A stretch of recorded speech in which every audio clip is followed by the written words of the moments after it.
Hello, welcome to this week's second Fuse Network Ask Me Anything session. That's right, we've got a lot of questions over here at Fuse Network, and we'd like to answer those for the community and make sure everybody knows what's going on. So you're here with me, Ian Kane, and in this session, we'll be chatting with Philipp Zentner of LI.FI. LI.FI offers advanced token bridging and decentralized exchange aggregation services, including cross-chain bridging, swapping, and messaging that can drive a dapp multi-chain strategy and attract new users. And now it's available for holders of Fuse tokens. So I just want to do a quick sound check with Philipp. Have we got you there? How are you doing today, man? Hey, Ian. I'm good. Nice to meet you. Thanks for having me. All good, all good. So let's so for those that don't already know, and maybe you haven't tuned in for any of the Fuse podcasts or AMAs over the time, Fuse Network is pretty unique blockchain in that it aims to bridge the gap between crypto and the real world. The platform itself has its own features and tokens that really help devs to create a crypto economy. And we've been in the blockchain space for a long time, and we've been working tirelessly to upgrade the products and features.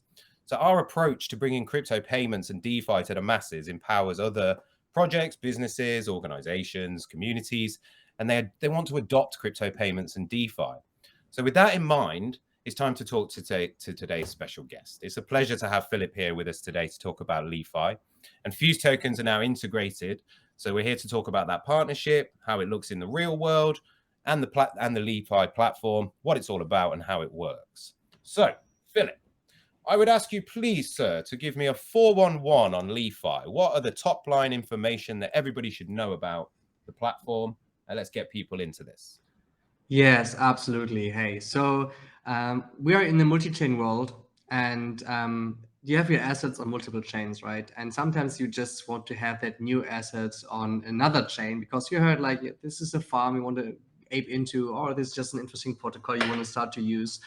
So give them all these different chains and bridges in between and decentralized exchanges on these different chains, you would want to figure out the best route across these different liquidity pools, right? And that's what we provide. So we are gathering all these informations and we give you the smartest route. And we even give you as a user a B2C interface to execute that route. Nice, nice. So primarily you're a B2B business that works with other Web3 applications and platforms to integrate this service, but there is this B2C element as kind of a, how to call it, a bit of a showcase really to see what LI.FI is capable of and how it works, right? So we'll show that a little bit later in the chat, and I think it's quite an interesting thing to look at as well. But okay, so we got the 411, so everybody knows what they're here for and what we're talking about today. And it's, yeah, a bridge aggregator is a brilliant tool that is very useful in this space and something that's we've been crying out for, really. People don't want these long-winded tasks of finding the best route to success, right? But let's backtrack a little bit, Philipp, because I always like to get to know the person I'm talking to on a kind of human level as well. Like these chats are about putting faces to products for me, and it's about opening up and understanding who's behind these products, because a product is a product, but a person is a person. So tell me about your person and how you ended up in this crazy blockchain world. I think most people have a journey here, right? So yeah, tell us about yourself, man. Yeah, the story starts way back. I started quite early with programming. I still remember optimizing websites for Netscape browser and Internet Explorer 6. So 20 years ago, started programming, and I quite early came on the entrepreneurial track, and I kind of saw all these different booms: social media, mobile, wearables, big data, whatever they were calling at the time. So I think it's good to start 10 years ago now. 10 years ago, I met my co-founder, Max and I. We have since then been building companies in different areas, always bootstrapped. So never really took any real venture capital. Spent 6 years building a software as a service in gaming. So there we learned a lot about writing third-party integrations, because it was like a feedback solution. You could integrate in-game engines directly. After that, heartbreak, we went into biotech. My sister is in biology. My father is a biochemist. And we, that's I was always interested in that space. Purpose and meaning was very high in there. Unfortunately, after 2 years, we had to give up because it was just a very hard, it's a reputation-driven business. And at some point, we lost our chief scientific officer due to private reasons. And Yeah, she was hard to replace. So Yeah. we moved on. We returned to marketplace intelligence.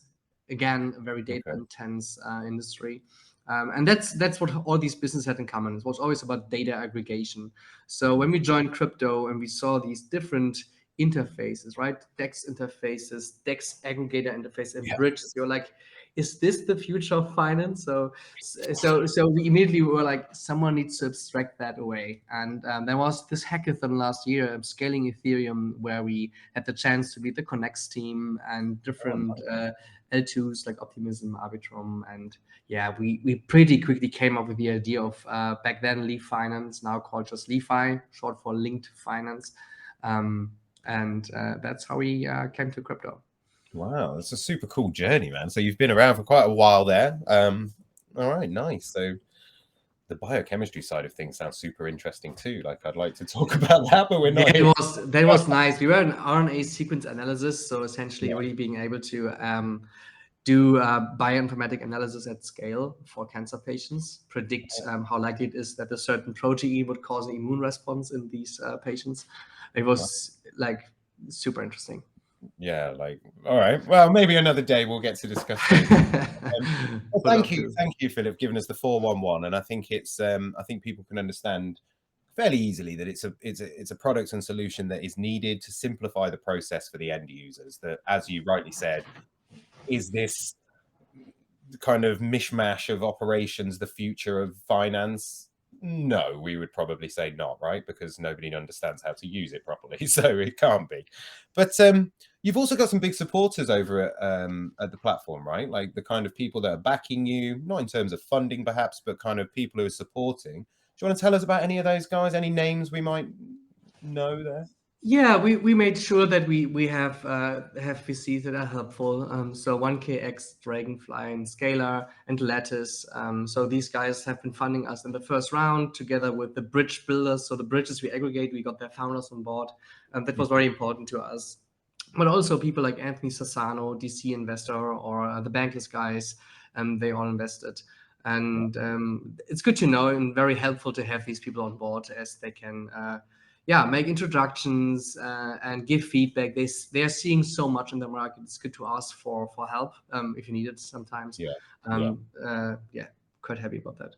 no, it's really good to have those people at sort of arm's length, isn't it? Where you can ask advice should you need it, and it's yeah, exactly, perfectly useful every time. So what we're talking about here today in more detail is the integration with Fuse Network, because now users of Fuse tokens and holders of Fuse tokens can swap and basically bridge their tokens from Fuse over to Ethereum. So just tell us a little bit about the benefits that just specifically that Fuse token holders, but obviously the broader audience will experience using LI.FI. So LI.FI makes it so it depends a little bit on where we talk. So we have that B2C interface, and that would allow people to directly swap into the desired Fuse tokens and make sure they can actually bridge into and from these tokens from and into any chain, right? So this is a thing. For developers on the Fuse network, it's super nice because we are also providing an embeddable widget. So essentially, it's really hard for people to start adopting new platforms. They have to identify the bridge and then go there, and then then immediately you come up with the decision making process. Okay, which bridge to use? What's safest? What's best?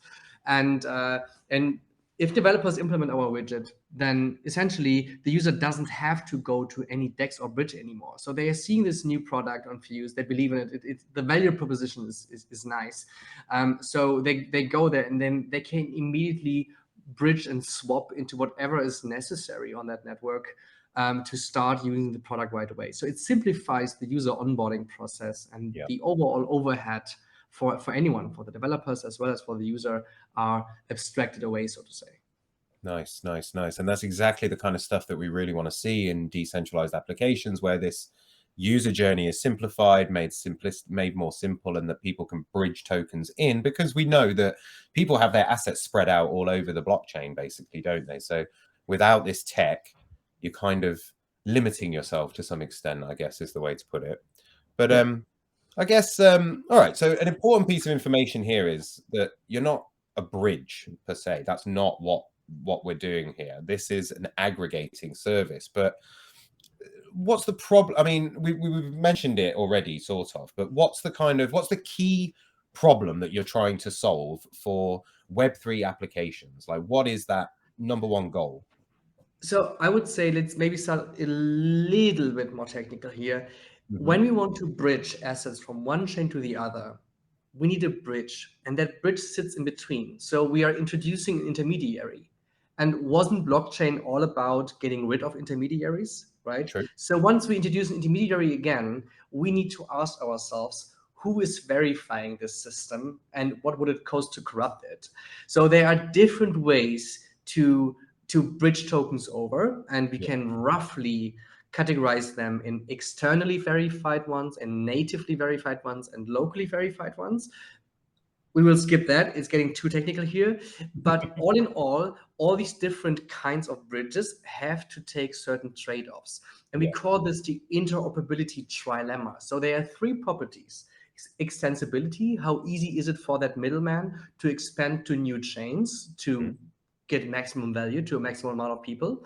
We have generalizability, because there's more than just token swaps. There's also sending information across chains. And we have trustlessness, like how trusted is that system, who is verifying it? Like, can we decentralize this system maybe to not have that middleman we have to trust, but so we are using a decentralized system in between two decentralized systems in order to bridge things over. That way we keep it the way we want it, right? So maybe that's already too much, but essentially making a choice is hard. Philipp, honestly, as well, like, it's not. We should touch on these aspects. I think they are important for the dev community as well. I think that's what they're mostly interested in. And as it to be, I think, we don't want to go too deep, but it's important to understand the principles, I think. So no, we also have heavy power users that are aware of these risks, right? And so these bridges take different trade-offs. And what we do is essentially we are aggregating all these different solutions. And based on the use case can be determined in different ways. The use case could be the use case for the developer. Is that developer does it come from the DAO tooling space, or is it a farm? And depending on these use cases, it goes with the user. Is it a whale that tries to transfer $10 million right now, right? Or a market maker with huge sums? Or is this just a user that is airdrop hunting and wants to transfer $10, right? So and based on that, we can say, okay, for this type of use case, we need the most secure bridge possible. And for that one, let's take the cheapest and fastest, because it's $10. Like, let's get that person over there. And then in general, the risk is more on the liquidity provider side than on the person that bridges, like a man in the middle attack. So an attack whereby we would intercept a transfer and be like, we reroute that now and grab that funds on us. This is very unlikely. But in general, we are aggregating all these different solutions, and we are talking 30 to 50 solutions here right now, right? Like, there are so many, it's hard to make a choice. And with us, you get everything out of the box. And if you're a developer, we're going to talk about your use case. If you're a user and you're using transfer to XYZ, we give you a recommended route, but we also show you alternatives. We show you the safest route, the fastest route, and the cheapest route, and you can make a decision on your own which one you want to take.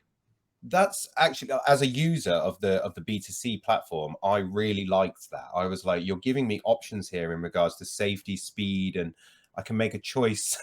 And it was a bit interesting because it was kind of about, I weighed up my options based on the value of the transaction, and it didn't take too long for me to do that. But having the useful sort of intuitive way of choosing there, really, I felt really kind of handheld, like I was being looked after.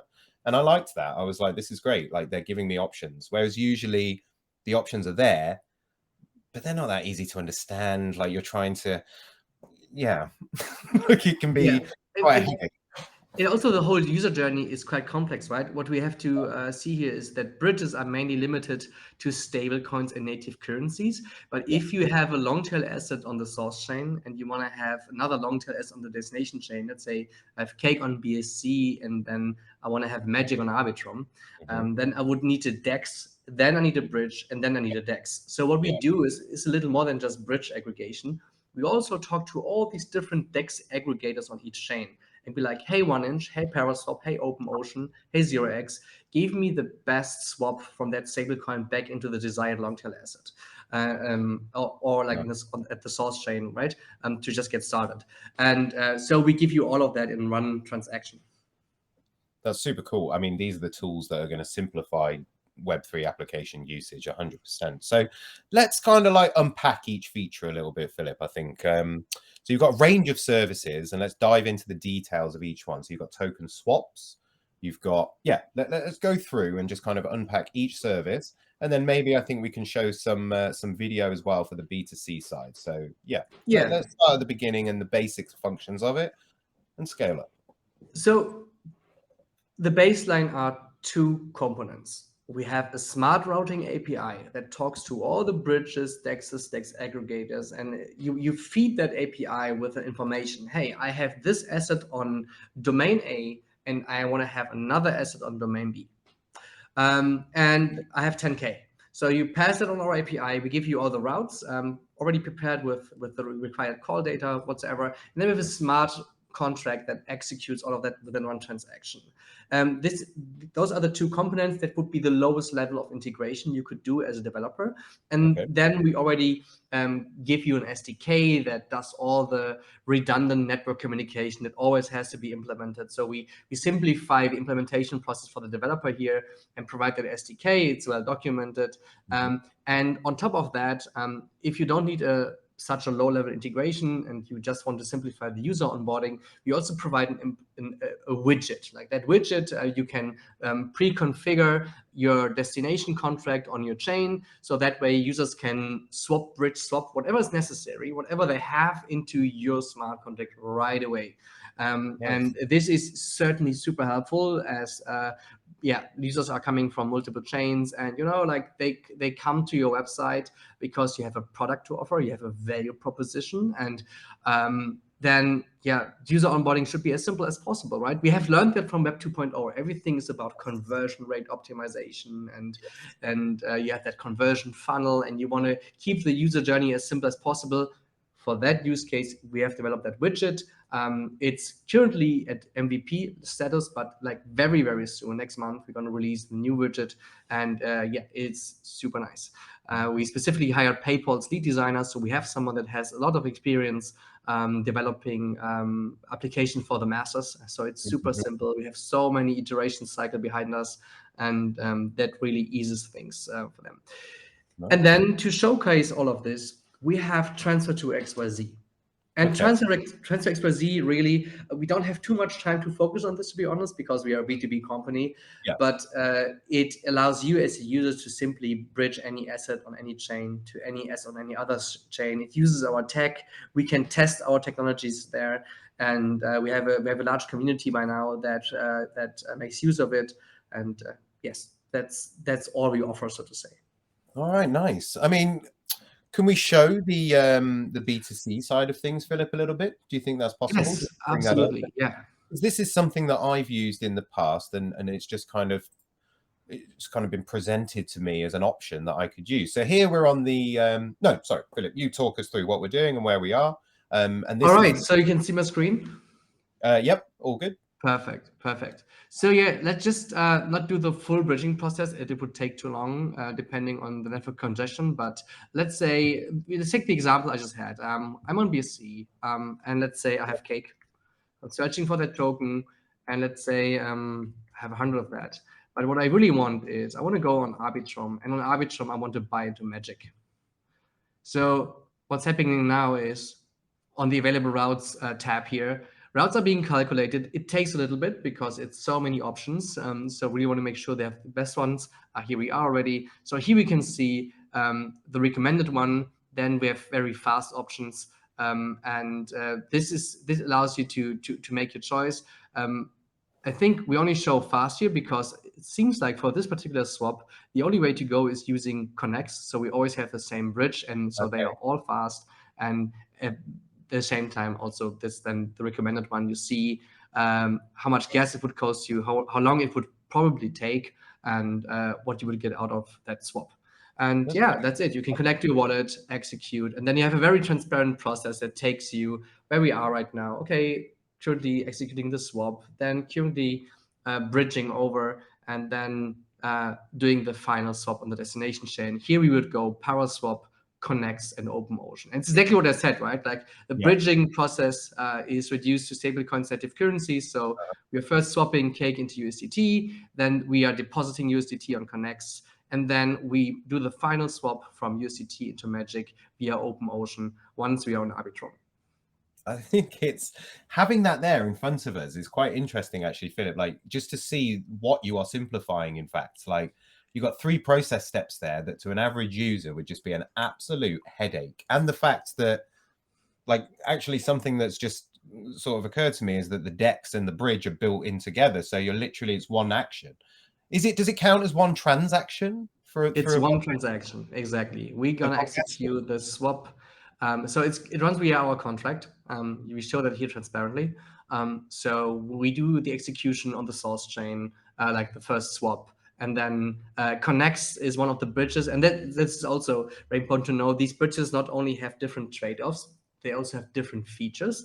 And one of the features that connects provides is being able to do a contract call on the destination chain right away. And that's super valuable because in that way, you can really just call the DEX on the destination chain right away and do that desired swap on the destination chain. So, and as we let our contract do the call, we can do all of this in one transaction.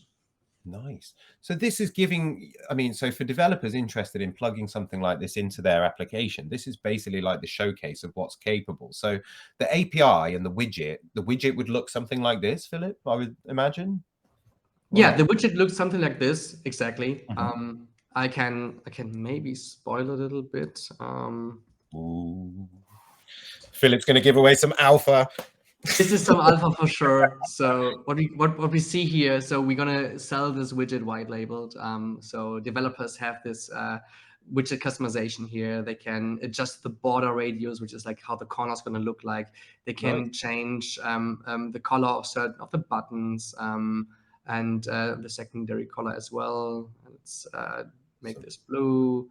And yeah, and everything is very simple, very easy.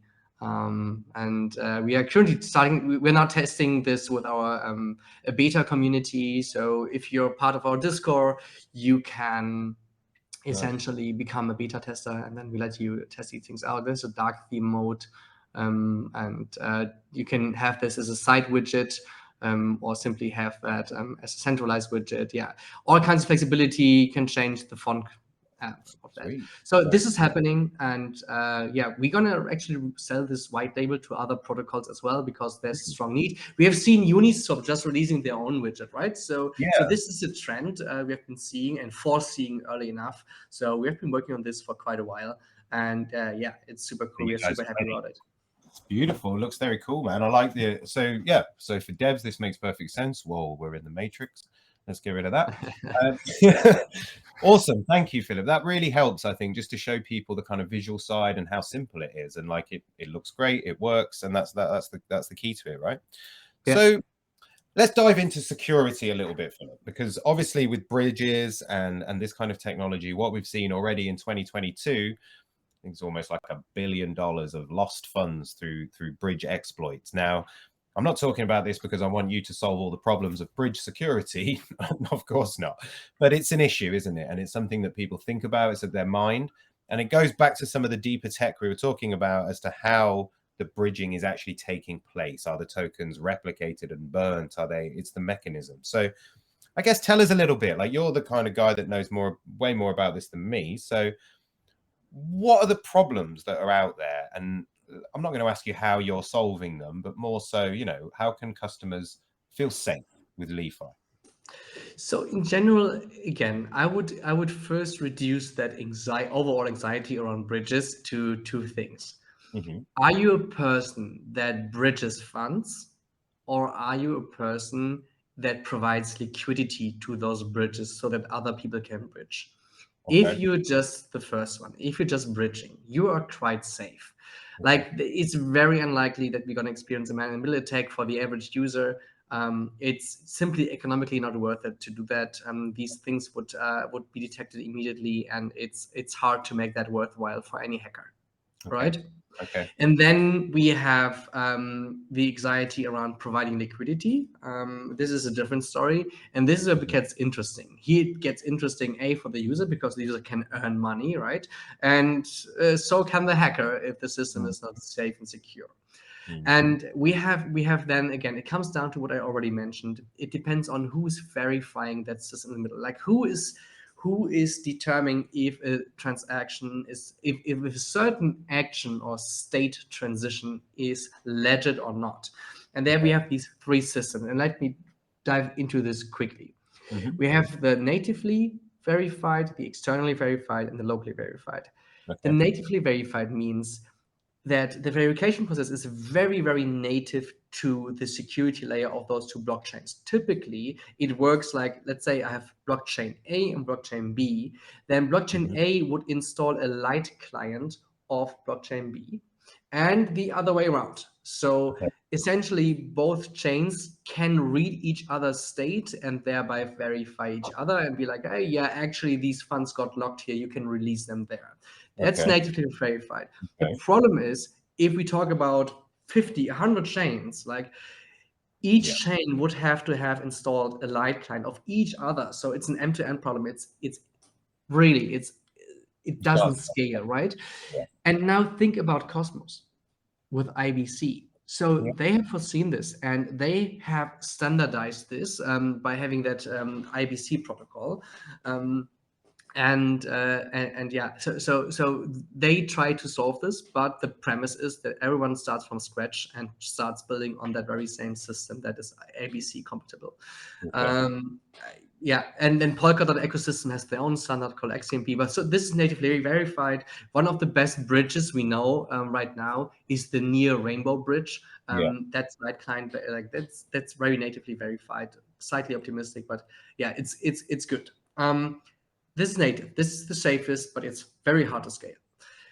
Then we have externally verified. Those are the vast majority of bridges, right? Like it's by economy, it's multi-chain, it's across. So these types use multi-sig thresholds, they use MPC, or they use oracles. So we have an external system we need to trust. And now the question is always, what does it take to corrupt these systems? Sometimes it's money, sometimes it's, it's just, it depends. So then there are different versions of that, right? Some bridges are honestly just a few multisigs, and some call it then proof of authority. Wormhole does that.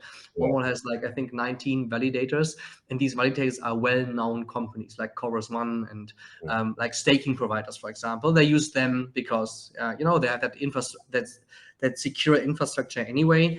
So we are essentially, but still we have to trust a certain amount, a fixed amount of third parties, and that's just not how Web3 works. Right? Otherwise, you could also simply say, hey, yeah, let's just trust these 20 largest banks in the world. And that's a good point, because it's like, that's what we were here to change, right? That this exactly kind of trust by default shouldn't be a thing, really. Oh, your brand is big, so we trust you. Exactly. And then there are these locally verified ones. Connex and Hop are example for those.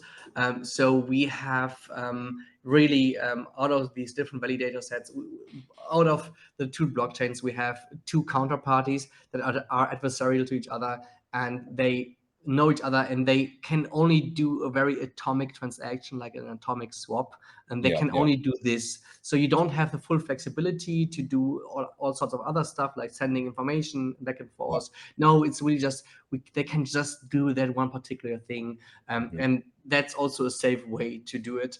And it scales better than the native ones, but then again, you don't have that generalizability. But then these things are getting compensated by partnering up or by having underlying systems. So I'll give you one example how the bridge space is evolving right now. So Wormhole is an arbitrary messaging bridge, and their liquidity network is called Portal. Axelar is a messaging bridge, and on top they have Satellite. Layer 0 has Stargate, and Nomad is partnering up with Connext.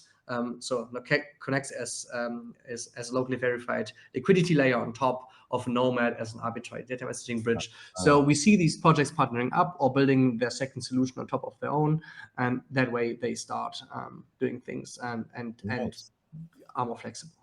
Makes a lot of sense, partnering up and becoming, it's like with DeFi, I feel like there's been a lot of moving parts over the last few years that probably needed to talk to each other a little bit more and become a bit more friendly with one another, right?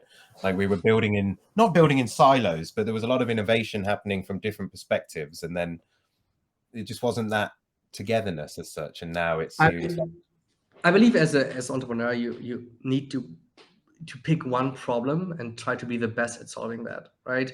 So and as like it's just a different thing to have an arbitrary data messaging bridge that has mint and burn capabilities and whatever, or just being the liquidity network that has liquidity pool, needs to make that safe. It's two different problems to solve. So it's good then when companies manage to just focus on that one thing, solve that really, really well, and trying to be the best at that. So you have non-diluted messaging in terms of marketing, and you have non-diluted actions in your team and your organization.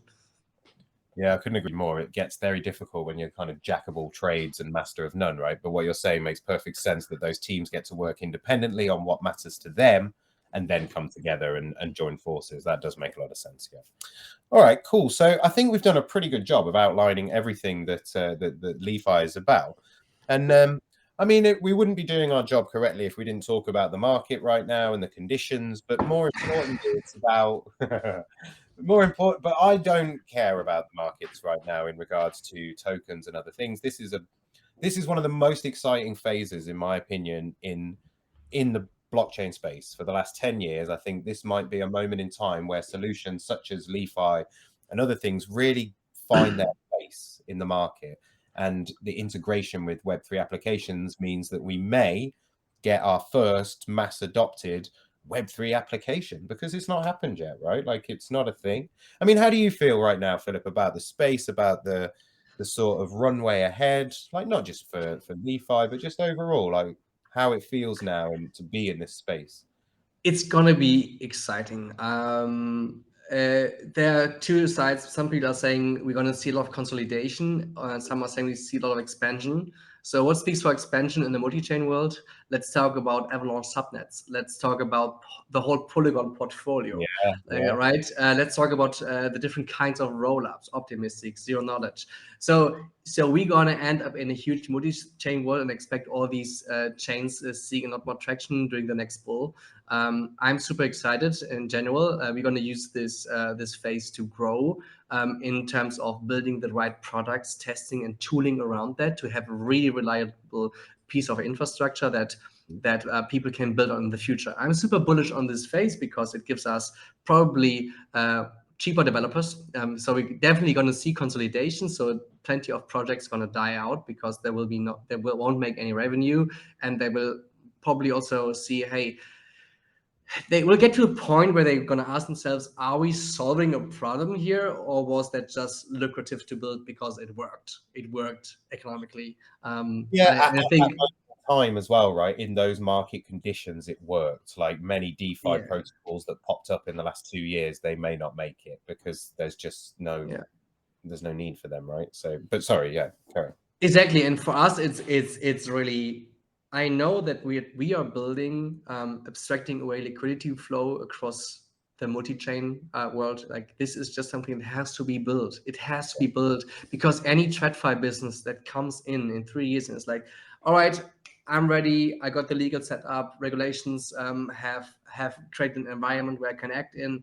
I need a system that allows me to move liquidity into and from any chain, and this is what we are building right now. And so we're going to be ready in 3 years to have that system ready, compliant, reliable, so that anyone else can build on this. And that's what we are building for. So we look forward to this period of time. It's a lot more calm, so less customer support requests when it comes to the B2C interface and stuff like that. It just it takes some pressure on that end, and at the same time we can really sit down and build.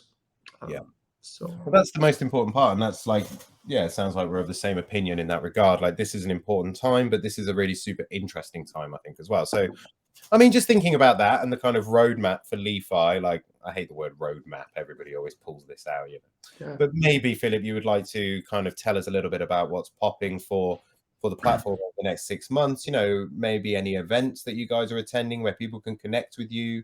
You've probably piqued a lot of people's interest here today in regards to a solution that works and that can be integrated fairly easily. So I'd like to give you the chance to kind of tell people how they can do this, you know, like how can they, where do they go from here? Like, they're interested. What can they do now? So yeah, first of all, they can meet me in Paris, for example, at ECC, but also at Messari mainnet.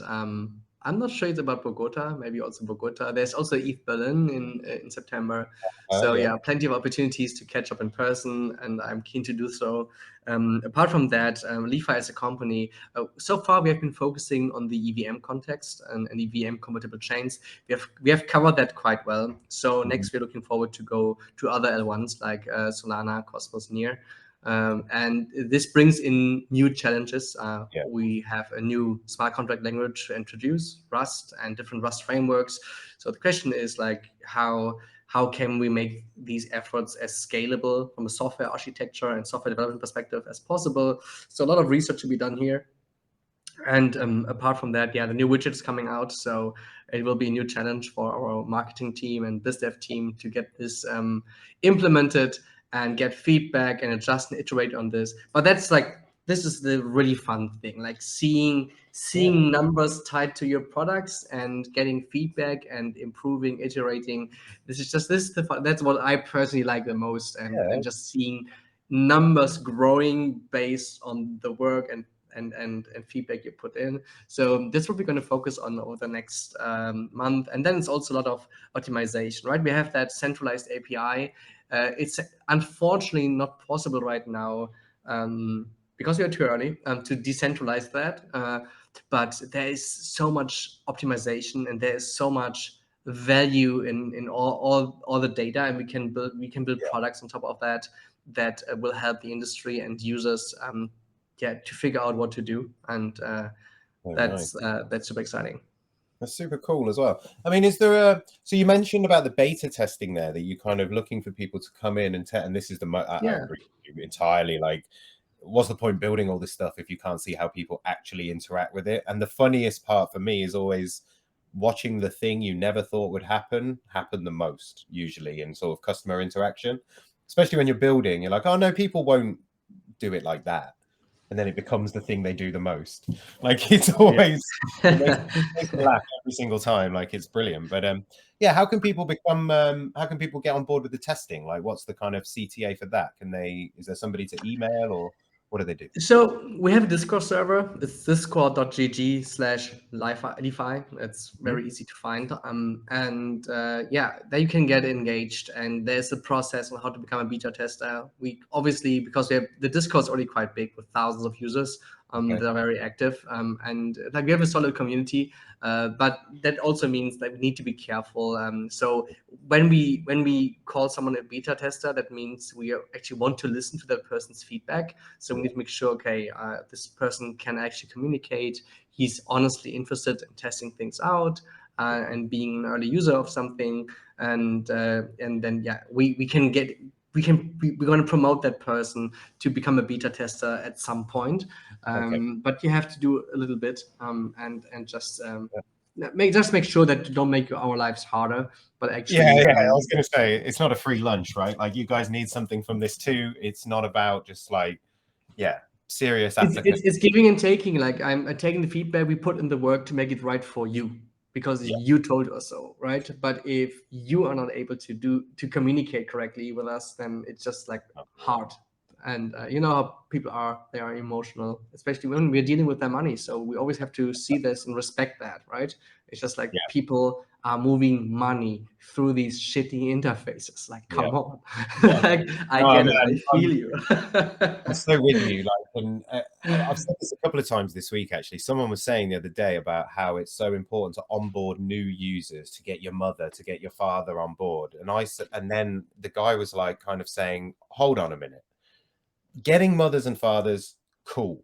What about the people who've been using this technology for 10 years and still make mistakes? What about us? What about us 2 a.m. MetaMask surfers that really don't like using these platforms? Like, don't forget about us. And that was, I never thought of it like that, that people are actually so desperate to onboard the masses.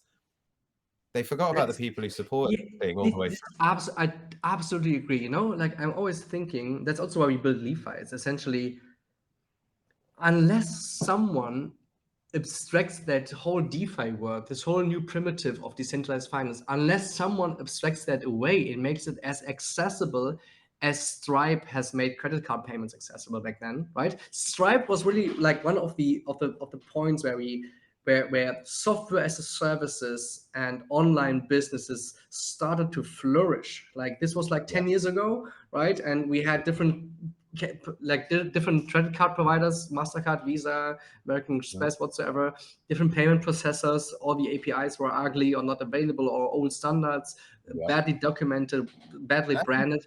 And Stripe came in there and it was beautiful. As a developer, I was just like, this is beautiful. It's so simple. It was so simple. And, you know, that's what we need for Web3 if we want people to build on this. And this is what we are building. Philip, I'll tell you something. I was doing some research recently about decentralized applications. Okay, so I was looking at a website that tracks more than, I think it's 5,000 decentralized applications in total across 45 blockchains. All right, and they got filters there. So I filtered by the amount of these applications that have attracted a minimum of 10,000 unique active wallets in a week. So we started with 6,000 dapps. Once I applied the filter, 69 dapps have achieved more than 10,000 active wallets in a week. Don't say this out loud. I know, yeah. It's fine. It's fine. It's fine. It's fine. It's just about talking about numbers, and that solutions such as what you guys are presenting is what's going to change this. Because if you look at the dapps that are in the list, their onboarding is smooth, it's silky, it's nice, it's easy, it makes sense, it's logical. So it's just going to, it's like those lessons from Web 2. I swear to God, people in Web 3 were like, let's not listen to the Web 2 people. Let's make it better. And it's like, whoa, whoa, whoa, whoa, whoa. don't get your masters so fast, right? Like, let's learn from them a little bit. They nailed it. So it's an interesting topic for sure. And I think it's an interesting time for these kind of things as well. But yeah, in regards to the 69, it's crazy, right? But yeah, it is. Problems to solve, but we're going there. So that's why I mention it, really.